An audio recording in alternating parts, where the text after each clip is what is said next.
ಮಾಂತ್ರಿಕ ಶಕ್ತಿಯ ಅದೃಷ್ಟದ ರಾಮಲಕ್ಷ್ಮಣ ನಾಣ್ಯವೆಂದು ನಂಬಿಸಿ ಹಣ ವಂಚಿಸಲು ಯತ್ನಿಸಿದ ಯುವಕರಿಬ್ಬರನ್ನ ಸಾರ್ವಜನಿಕರು ಹಿಡಿದು ಗೂಸಾ ಕೊಟ್ಟಿದಂತ ಘಟನೆ ಮಂಡ್ಯ ಜಿಲ್ಲೆಯ ನಾಗಮಂಗಲ ಪಟ್ಟಣದಲ್ಲಿ ನಡೆದಿದೆ.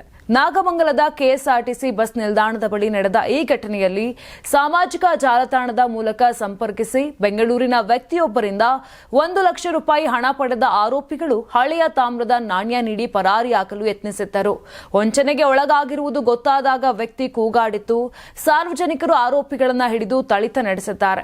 ಇನ್ನು ನಾಗಮಂಗಲ ತಾಲೂಕಿನ ಶಿಕಾರಿಪುರ ಗ್ರಾಮದ ಯಶವಂತ ರಾವ್ ಮತ್ತು ಸುಧೀರ್ ಅವರನ್ನ ನಂತರ ಪೊಲೀಸರ ವಶಕ್ಕೆ ಒಪ್ಪಿಸಲಾಗಿತ್ತು. ಮತ್ತೊಬ್ಬ ಆರೋಪಿ ಪರಾರಿಯಾಗಿದ್ದಾನೆ.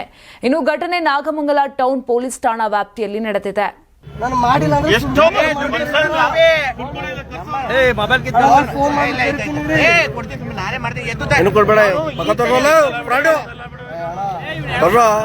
ಕಳ್ಳ ನನ್ನ ಮಕ್ಕಳ ನೀವು ಕಾಯಿನ್ ಕೊಡ್ತೀನಿ ಚಿನ್ನ ಕೊಡ್ತೀನಿ ಅಂತ ಜನಗಳು ಯಾಮಾರ್ತಾ ಇದೀರಾ. ನಂದು ಇದು ನಮ್ಮ ಫ್ರೆಂಡ್ ಕ್ಯಾಶ್ ಕೊಟ್ಟಿಲ್ಲ, ಕಾಯಿನು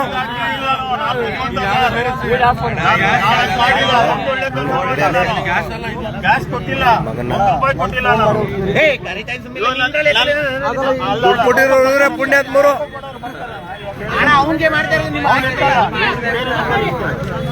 ಇವನೇ ಕಡೆ ಇವರು ಶಿಕಾರಿಪುರದವ್ರು ದಂಧೆ ಮಾಡ್ಕೊಂಡವ್ರೆ. ದಂಧೆ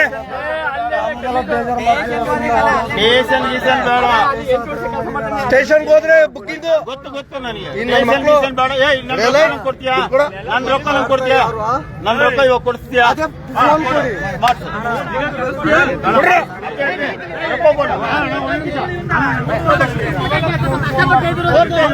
1.5 ಲಕ್ಷ ರೂಪಾಯಿ ಮೊಬೈಲು.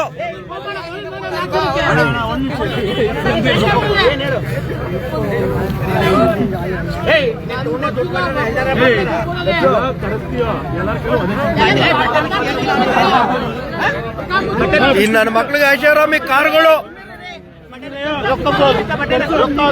ಶೋಕಿ ಮಾಡಕ್ಕೆ ಬ್ರಾಂಡೆಡ್ ಜೀನ್ಸು.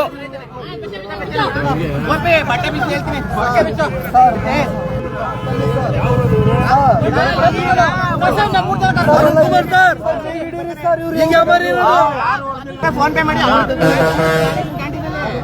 ದುಡ್ಡು ಹಾಕಿಸ್ಬೋದಿಲ್ಲ. ಓಡಾದ್ರು ಕಾಯಿನ್ ಕೊಡ್ತೀನಿ ಅಂತ ಮಾಡಿರೋದು. ಕಾಯಿನು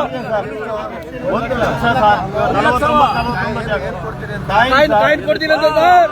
ಬಿಡಬೇಡಿ ಸರ್, ನನ್ನ ಮಕ್ಕಳನ್ನ ಬಿಡಬೇಡಿ. ಮಾಡ್ಕೊಳ್ಳೋಕೆ ಮಾಡವ್ರೆ.